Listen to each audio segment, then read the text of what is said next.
السلام علیکم ورحمۃ اللہ وبرکاتہ۔ میں ہوں عمران خان اور آپ دیکھ رہے ہیں میرا چینل محمد اسلامک۔ ایک بادشاہ تھا جس کے 3 وزیر تھے۔ ایک دن بادشاہ نے اپنے تینوں وزراء کو دربار میں پیش ہونے کا حکم دیا۔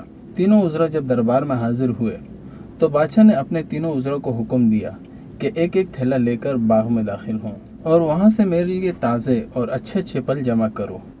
تینوں وزیر بادشاہ کی اس عجیب فرمائش پر حیران رہ گئے اور پھر ایک ایک تھیلا لے کر باغ میں داخل ہوئے۔ پہلے وزیر نے کوشش کی کہ بادشاہ کے لیے اس کا من پسند مزیدار اور تازہ پھل جمع کرے، اور اس نے کافی محنت کے بعد اپنا تھیلا تازہ اور مزیدار پھلوں سے بھر لیا۔ دوسرے وزیر نے سوچا کہ بادشاہ خود تو تھیلا کھول کر ایک ایک پھل کا جائزہ لے گا نہیں کہ کیسا ہے، اور نہ ہی پھلوں میں کوئی فرق دیکھے گا، اس لیے اس نے بغیر فرق کیے ہی جلدی اپنا تھیلا گلے سڑے پھلوں سے بھر لیا۔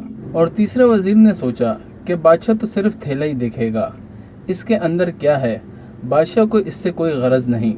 یہ سوچ کر اس تیسرے وزیر نے اپنے تھیلے میں گھاس پھوس اور پتے بھر لیے اور محنت سے بچ گیا اور اپنا وقت بھی بچا لیا۔ جب تینوں وزراء دربار میں حاضر ہوئے تو بادشاہ نے ان کے تھیلوں کو کھول کر بھی نہیں دیکھا اور یہ حکم جاری کر دیا کہ ان تینوں کو قید خانے میں ڈال دو۔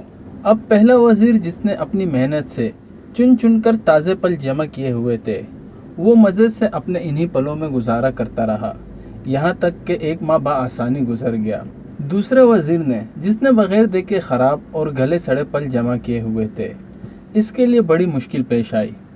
کچھ دن تو تازے پھل کھا لیے، لیکن پھر کچے اور گلے سڑے پھل کھانے پڑے، جس کی وجہ سے وہ کافی بیمار ہو گیا۔ اب تیسرا وزیر جس نے اپنے تھیلے میں صرف گھاس پھوس ہی جمع کیا تھا، وہ کچھ دن بعد ہی بھوک سے مر گیا کیونکہ اس کے پاس کھانے کو کچھ نہ تھا۔ میرے بھائیوں، اس قصے سے ہمیں کیا سبق حاصل ہوتا ہے، یہ آپ اپنے آپ سے پوچھیں۔ آپ اس دنیا کے باغ میں ہیں جہاں سے چاہیں اپنے لیے نیک اعمال جمع کریں اور چاہیں تو خراب اعمال، مگر یاد رکھیں جب بادشاہ کا حکم صادر ہوگا تو آپ کو اپنے جیل یعنی قبر میں ڈال دیا جائے گا، اور اس جیل میں آپ اکیلے ہوں گے جہاں پہ صرف آپ کے ساتھ آپ کا اعمال کا تھیلا ہوگا۔ تو جس طرح آپ نے اپنے تھیلے کو جن اعمالوں سے بھرا ہوگا وہی آپ کے وہاں کام آئیں گے۔ قصہ مختصر، اللہ مجھے بھی اور آپ کو بھی نیک اعمال کرنے کی توفیق عطا فرمائے۔